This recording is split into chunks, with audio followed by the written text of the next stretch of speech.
అంతా వాళ్ళు ముగ్గురు రగిలిపోతున్నారు. మీరు చాలా కూల్ గా ఉన్నట్టున్నారు. అసలు తిరుపతి విషయంలో వచ్చేసరికి మీకేం అన్నమాట కూడా కరెక్టే. అందుకంటే కూల్గా ఉండకపోవడానికి కారణం కూడా ఏం కనపడలేదు. విజయ్ గారు నమస్తే అమ్మా. నమస్తే అండి. సో తిరుపతి అంశానికి వచ్చేసరికి మీ పార్టీ నుంచి వెళ్ళిన నేతనే అక్కడ జనసేన నుంచి టికెట్ ఇచ్చారు. అదేం మీకు మైనస్ అవ్వదంటారా? చాలా వరకు మీకు కూల్ గా ఉన్నట్టున్నారు అక్కడ. పార్టీ వీడి వెళ్ళినాక మీ పార్టీ నుంచి వచ్చిన వాళ్ళకి ఇచ్చారు అనే దానికంటే వాళ్ళ పార్టీలో చేరిపోయారు కాబట్టి అతని వల్ల వాళ్ళకి ఏదన్నా ప్రయోజనం చేకూరుద్దేమో వాళ్ళ సీట్ ఇచ్చారేమో. ఇక్కడ కాదనుకున్న వ్యక్తి అక్కడ కావాలనుకున్నప్పుడు ఏ పార్టీ అయినా ఏం చేయగలుగుతుంది. ఇక్కడ కాదనుకొని వెళ్ళిపోయారు, ఆయన వెళ్ళిపోయాడు, లేకపోతే ఇక్కడ అవకాశం దొరకలేదనో. కష్టంతృప్తులు వ్యవహారం అనేది ఇప్పుడు ఒక ఇంట్లో, ఒక కుటుంబంలో, ఒక ఉమ్మడి కుటుంబంలో, ఒక కమ్యూనిటీలో, ఇంత కాలనీ ఏరియాలో ఉండే వాళ్ళకు ఉండేటువంటి ఒక సంఘీభావం, లేదా ఇవాళకైతే రేపు వస్తుంది అని అనుకునేటువంటి అవకాశం వస్తుంది అనుకునేటువంటి ఒక ఆశావహం అనేది ముందుకు నడిపిస్తుంది.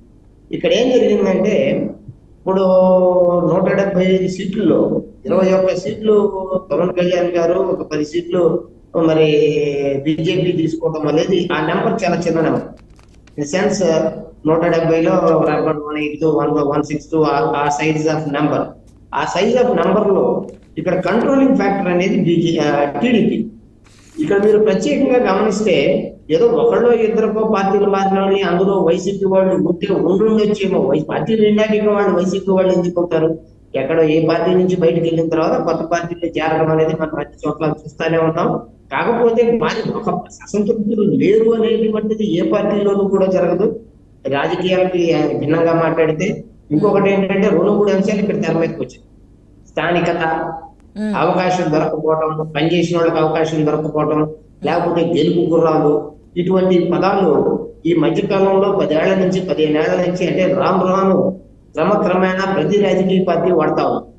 అంటే రాజకీయాలు పార్టీలకు అతీతంగా మాట్లాడితే అపాయింట్మెంట్ వాళ్ళ అధినేతలను కలవాలంటే ఒకళ్ళు ఇద్దరు, అది ఎవరు ఏ పార్టీ నాయకులు అభివృద్ధి కాదని చెప్పవచ్చు. వాళ్ళు ఉన్నటువంటి పరిస్థితుల్లో అంటే ఒక ఎమ్మెల్యే స్థాయి వ్యక్తి కూడా నేను బయటకు వచ్చినానని చెప్పి పార్టీ వీడి వెళ్ళిపోతున్నప్పుడు చెప్పే మాట ఏంటంటే, నేను అధినేతను కలవాలనుకున్నాను, నా బాధ అధినేతకి చెప్పాలనుకున్నాను, ఆ చెప్పే అవకాశం నాకు దొరకలేదు కాబట్టి వెళ్ళిపోతున్నానని ఇందాక లక్ష్మణరావు గారు చెప్పింది. అది ఆ పార్టీలో ఈ పార్టీలోనే కాదు, అక్కడికి అన్ని పార్టీల్లోనూ సహజంగా కనపడదు. అంటే ప్రజాస్వామ్యయుతంగా జరగాల్సినటువంటి అభ్యర్థుల ఎంపిక అనేది ఒక ప్రజాభిప్రాయానికి భిన్నంగా అధినేతల మనోభావాలకి దగ్గరగా ఈ సామాజిక వర్గం ఇన్ని ఓట్లు లేకపోయినటువంటి సత్తా, ఇంత డబ్బు ఖర్చు పెట్టి కలిగి ఓట్లు ఎన్నించగలిగేటువంటి ఇన్ని రాజకీయాలకు భిన్నంగా మాట్లాడుతున్నారు, పార్టీలకు భిన్నంగా మాట్లాడుతున్నారు.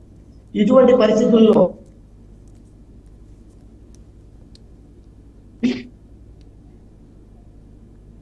విజయ్ గారు మ్యూట్ లో పడినట్టుందండి. మాట్లాడుతున్నాం డిబేట్ లో కూర్చొని మేము గెలిపించాల్సిందే అని మాట్లాడే ప్రతి అభ్యర్థిలోనూ, ప్రతి కార్యకర్తలోనూ అరే వీడిని తెచ్చి మన తల మీద రుద్దారేంద్ర, మనం వీడిని ఎందుకు గెలిపించాలి అనేటువంటి పరిస్థితి ప్రతి పార్టీలో లోపల ఉన్నప్పటికీ కూడా ఆ బాధను దిగజెల్లుకొని పైకి మాట్లాడతాం. అదే ప్రత్యేకంగా ఈ సమస్య ఎందుకు వచ్చింది అంటే ప్రత్యేకంగా జనసేన, బీజేపీ మరి ఫణీందర్ గారు చెప్పారు, బీజేపీకి ఒక పద్ధతి ఉంది, దానికి ఒక క్రమశిక్షణ ఉంది, అది ఇవాళ ఉందా లేదా అనేది పక్కన పెడదాం. సరే, వాళ్ళైతే లోపల వాళ్ళకు ఉన్నటువంటి నెంబర్ ఆఫ్ సీట్స్ విషయంలో వాళ్ళకి అంతర్గతంగా అంత పెద్ద గొడవ ఏం లేదు. సరే, సమస్యల్లా ఎక్కువ దాన్ని రగిలిపోతుంది జనసేన. ఎందుకంటే 10 ఏళ్లుగా పవన్ కళ్యాణ్ అనేటువంటి ఒక నాయకుడిని ఆంధ్రప్రదేశ్ రాష్ట్ర ముఖ్యమంత్రిగా దాన్ని ప్రొజెక్ట్ చేసుకుంటా వచ్చి అతనే ఒక సైన్యం, అతనే ఒక ఆల్టర్నేటివ్ అనేటువంటి విధంగా ప్రొజెక్ట్ చేసుకొచ్చినటువంటి జన సైనికులందరూ కూడా మరి ఒకసారిగా కాంప్రమైజ్ అయిపోయారు. ఏంటంటే 21 సీట్లు అంటే 10% మీద కొంచెం ఎక్కువ, పావలా కూడా కాదు, 10% కంటే కొంచెం ఎక్కువ కాన్సన్ట్రేట్ అయిపోయి ఈ 10%లో కుదించుకోవాల్సిన పరిస్థితి వచ్చినప్పుడు 175 మంది 25 మంది మరి క్రీమ్ అంటే వాళ్ళ పార్టీలో పనిచేసిన వాళ్ళు ఉంటే ఇంత సమస్య రాకపోనేమో. 175 మందిలో చూసిన వాళ్ళు కూడా వైసీపీ ఏర్కొన్న వాళ్ళలో కానీ 145 మంది టీడీపీ ఏరుకున్న వాళ్ళలో విని వచ్చేటువంటి అసంతృప్త జ్వాలల కంటే 175 స్థానాలు మేము పోటీ చేస్తాం అనుకున్నటువంటి జన సైనికుల స్థానంలో అది 21 సంఖ్యకు వచ్చేసి 10 పైసల స్థానానికి వచ్చినప్పుడు మిగతా 90% మంది ఆశావహులు ఎవరైతే ఉన్నారో 90% మందికి మళ్ళీ ఇంటూ మల్టిప్లై కావచ్చు, అది 2-3 ఉండొచ్చు ఒక్కొక్క నియోజకవర్గానికి. అటువంటి పరిస్థితుల్లో వీళ్ళు ఈ అసంతృప్తి జ్వాల రావడం ఒకటి. వాటిల్లో కూడా పక్క పార్టీ నుంచి వచ్చిన వాళ్ళు ఈ త్యాగం చేశాం, 90% త్యాగం చేశాం, 90% త్యాగం చేసి టీడీపీని గెలుపుద్దామని నిర్ణయించుకున్నాం. ఈ 90%లో 10% మందిలో కూడా అక్కడ కూడా అన్యాయం జరుగుతుంటే వాళ్ళ బాధ వర్ణనైతే. అలాగని చెప్పి మరి జన సైనికులు అనేది ఒక బ్రాండ్ ఇమేజ్ తోటి వాళ్ళు వీరాభిమానంతో వచ్చారు. అది ఒక క్యాష్ ఫ్యాక్టర్ కావచ్చు, లేదా పవన్ ఇజం అనేటువంటి ఫ్యాక్టర్ కావచ్చు, లేదా ఇంకోటి కావచ్చు. వీటన్నిటిని వదిలేసి తమకు అవకాశం లేకుండా పోయిందనేటువంటి బాధ ఎవరి మీద వచ్చింది? ఈ వ్యతిరేకత తమకి ఇందాక మన బాలకృష్ణ గారు చెప్పారు, మేము ఇన్ని సీట్లు ఇళ్ళకి ఇచ్చాం అంటే మీరు ఇచ్చే పరిస్థితి నుంచి తీసుకునే పరిస్థితికి దిగజారిపోయింది జనసేన. తానే ముఖ్యమంత్రికి ఇచ్చేటువంటి పరిస్థితి నుంచి తాము ఎవడో భిక్షగా వేసే 10% సీట్లు దిగిపోయిన జనసేన ఇప్పుడు చదువుకోకుండా కొట్లాటలు చేసుకొని అది టీడీపీకి నష్టం చేస్తుందా, కూటమికి నష్టం చేస్తుందా, జనసేనను పూర్తిగా నాశనం చేస్తుందా అనేటువంటిది వాళ్ళ అంతర్గత విషయం అయినప్పటికీ కూడా ఇక్కడ మెయిన్ వాళ్ళు కొట్టుకుంటుంటే మరి ఒక్కడిగా సింగిల్ గా పోటీ చేస్తున్నటువంటి మరి రిలాక్స్ గా ఉండక ఏం చేస్తాం? వాళ్ళు కొట్టుకొని కూటమిలో ఇచ్చిన 30 సీట్లు బదులు ఎన్ని సీట్లు వచ్చినా మొదటి నుంచి నేనైతే వ్యక్తిగతంగా ఒక మాట చెప్తా ఉన్నా, జనసేనకి ఇచ్చిన అన్ని సీట్లలోనూ జనసేన ప్రథమ శత్రువు టీడీపీనే. ఏ రోజు కూడా జనసేనని గెలవనీయకుండా చేసేది టీడీపీనే. ఇంకా బీజేపీ మనం ఇప్పుడు ఎంపీ అభ్యర్థుల సరళి కనుక మనం ప్రస్తావించినట్లయితే ఈ కూటమిలో లాభపడేటువంటి 1% అయినా 2% అయినా 3% అయినా లాభపడేటువంటి ఫ్యాక్టర్ ఏదైనా ఉందంటే అది బీజేపీకి మాత్రమే చెల్లుబాటు అవుతుంది. ఎందుకంటే అసలు ఎంట్రీ లేని లేకపోతే ఓటు బ్యాంక్ లేని.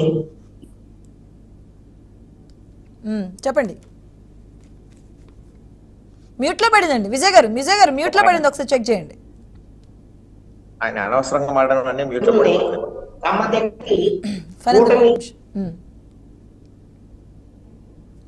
రైట్ విజయ్ గారు ఒక నిమిషం. లక్ష్మణ్ గారు ఇప్పుడు ఆయన విజయ్ గారిని దాని ప్రకారం చూసుకుంటే మీకు శత్రువు మీ కూటమిలోనే ఉంది అంటున్నారు. ఆయన మీకు ఇచ్చిన స్థానాల్లో మీకు శత్రువు మీ కూటమిలోనే ఉంది. అయితే మనం ఇక్కడ ముఖ్యంగా గమనించాల్సిన విషయం ఏంటంటే ఇప్పుడు తగాదాలు ఎందుకు వస్తున్నాయి అంటే ఈ కూటమి మొత్తంలోకి బలవంతమైన పార్టీ అనుకుంటున్నటువంటి టీడీపీ ఏదైతే ఉందో అటు జనసేనలోను ఇటు బీజేపీలోను తమ అభ్యర్థులను తమ కోవర్తులను ఇవాళ మన బీజేపీ ఎంపీ అభ్యర్థులు చూసినట్లయితే మరి పార్టీ పార్టీ అభ్యర్థి కాదనుకున్నప్పటికీ కానీ టీడీపీ నుంచి బీజేపీకి వెళ్ళిన వాళ్ళందరూ రైట్ విజయ్ గారు ఒకసారి సిగ్నల్ కరెక్ట్ గా లేనట్టుంది. లక్ష్మణ్ గారు సిగ్నల్ ప్రాబ్లం ఉన్నట్టుంది. లక్ష్మణ్ గారు మీ కూటమిలోనే మీకు శత్రువు ఉంది, మీ టీడీపీ మీ కూటమిలోనే టీడీపీ మీకు శత్రువు అంటున్నారు. ఆయన మీ కూటమిలో ఉన్న పార్టీ మీకు శత్రువుగా అవుతుంది అని అంటున్నారు ఆయన విజయ్ గారు. ఏముందమ్మా ఇప్పుడు వాళ్ళు మా అపోజిషన్ పార్టీ వాళ్ళు ఏదైనా మాట్లాడతారు. ఇంకా అన్నపురెడ్డి గారు ఇంకో మాట అనలేదు. జగన్మోహన్ రెడ్డి గారు బీజేపీతో ఇంటర్నల్ గా ఒప్పందం కుదుర్చుకొని ఈ రోజున ఎవరైతే వైఎస్ఆర్ పార్టీని ఎండగట్టి వైఎస్ఆర్ పార్టీ చేసినట్టు అవినీతిని బయటపెట్టి వైఎస్ఆర్ పార్టీ అక్రమాల భూ కబ్జాలన్నీ బయటపెట్టిన వ్యక్తులకి ఈ రోజున ఆ సీట్లలో బీజేపీ సీట్లు అడిగి ఆ సీట్లలో బీజేపీ పోటీ చేస్తుంది. ఎంపీలు కూడా ఈ రోజు చూస్తే రఘురామకృష్ణరాజు కూడా ఎంపీ టికెట్ కూడా రాకుండా చేసింది కూడా మరి జగన్మోహన్ రెడ్డి అని చెప్పుకోలేదు. ఇంకెళ్ళు అంటే ఎలాగుంటుందమ్మా అంటే ప్రతిదీ కూడా వాళ్ళకి ఆపాదించుకోవడం. ఈ రోజున రఘురామకృష్ణ టికెట్ రాలేదంటే జగన్మోహన్ రెడ్డి బీజేపీతో టచ్ లో ఉన్నాడు. ఈ రోజున పోతిన వెంకట మహేష్కి టికెట్ రాలేదంటే బీజేపీతో జగన్మోహన్ రెడ్డి టచ్ లో ఉన్నాడు. ఈ రోజున మహాసేన రాజేష్కి టికెట్ రాలేదంటే బీజేపీ చేసిన జగన్మోహన్ రెడ్డి కుట్ర ఇవన్నీ వీళ్ళు చెప్పుకుంటారు. అంటే ఏముంది వాళ్ళ నోరు వాళ్ళకి నచ్చినట్టు చెప్తారు. ప్రజల్లో ఈ కూటమి ఈ కూటమి పైన విశ్వత విలువను లేకుండా చేయాలని వాళ్ళ ఉద్దేశం. ప్రజల్లో మనటోరికి ఏం చేశారు, జనసేన, టీడీపీ, బీజేపీ కలగూడదని జగన్మోహన్ రెడ్డికి చాలా ప్రయత్నాలు చేశాడు. కలిశారు, ప్రజల ఆశీర్వాదం తీసుకుంటున్నారు. ఈ రోజు ఏంటన్నా చేస్తారంటే, ఇగో బీజేపీ రావడం వల్ల కూటమికి ఇబ్బంది, వీళ్ళ వల్ల ఎస్సీ ఎస్టీ బీసీ మైనార్టీ ఓట్లు పడవు, వీళ్ళకి అసలు ఓటు బ్యాంకింగే లేదు. అటువంటిది బీజేపీలో ఎన్ని తీసుకున్నారు కూటమిలో కానీ మాట్లాడతారు. ఈరోజు ఒకటే సార్, 2014లో ఏ వే అయితే ఉందో, 2014లో ఎలాగైతే ఈ కూటమి సక్సెస్ అయిందో సేమ్ ఈ 2024 కూడా అలాగే సక్సెస్ అవుతుంది 100%. అప్పుడు నరేంద్ర మోడీ గారికి ఏ పాజిటివ్ వే ఉందో ఈ రోజున ఇదే నరేంద్ర మోడీ గారికి మళ్ళీ 3సారి ప్రధానమంత్రి అవ్వడానికి ఇదే పాజిటివ్ వే ఉంది. సో ఇవన్నీ కూడా కూటమికి కలిసి వస్తాయండి. మీరు ఏదో చిన్న చిన్న బేరేజ్ వేసుకొని కూటమిని దెబ్బతీయాలనుకుంటే జనాలు ఎర్రలు కాదు, మేము ఎర్రలం కాదు. ఖచ్చితంగా చాలా క్లియర్ గా క్లారిటీగా మేము ఉన్నాం. కన్ఫ్యూజన్ లో మీరున్నారు. కన్ఫ్యూజన్ లో ఏం చేయాలో మీకు అర్థం కావట్లేదు జగన్మోహన్ రెడ్డి గారికి. ఆ కన్ఫ్యూజన్ లోనే అభ్యర్థులు మార్చుకున్నారు, అన్ని చేశారు. మళ్ళీ ఆయన కన్ఫ్యూజ్ పడి ఈసారి ఏంటి ఈ రోజు మనం 175 పెద్ద పెద్ద మాట్లాడినామే, కనీసం మనకి 5 సీట్లైనా వస్తాయా, కనీసం మనకి 10 సీట్లను గెలుస్తామా అని జగన్మోహన్ రెడ్డి గారు ఆ పరిస్థితి, ఆయన ఆందోళన చూస్తే ఈ రోజున 21 సిద్ధం సభలు అంట, 21 సిద్ధం సభలు పెట్టండి, ప్రజల్లోకి వెళ్ళండి. నిజంగా జగన్మోహన్ రెడ్డి గారు పరదాల చాటు నుంచి బయటకు రమ్మని చెప్తూ ఉన్నాం. ప్రజల్లో అక్కడే చేర్చుకొని కిందటి ఎప్పుడైతే పాదయాత్ర చేసినప్పుడు ప్రజలకు ముద్దులు పెట్టారో అలాగే ఇప్పుడు ముద్దులు పెట్టి ప్రజల్లోకి రమ్మని చెప్తా ఉన్నాం. ఖచ్చితంగా ప్రతి ఒక్క మహిళ చీపురులతో చెప్పులతో కొట్టడానికి రెడీ ఉన్నారు జగన్మోహన్ రెడ్డిని. దమ్ముంటే తెలియమని చెప్పాలండి. జగన్మోహన్ రెడ్డికి తెలుసు ప్రజల్లోకి వెళితే మనకు జరిగే చేస్తుంది. వరదల చాటున ఎక్కువ మంది సెక్యూరిటీలు పెట్టుకొని కనీసం ప్రజలను పరామర్శించడానికి కూడా ఆయన చేయనటువంటి ఈ సిద్ధం సభలు పెడితే అంత, పెట్టకపోతే అంత. రైట్ అండి. ఒకసారి బాలగారు ఇప్పుడు ఒక తిరుపతి అంశం కావచ్చు, ఒక కాకినాడ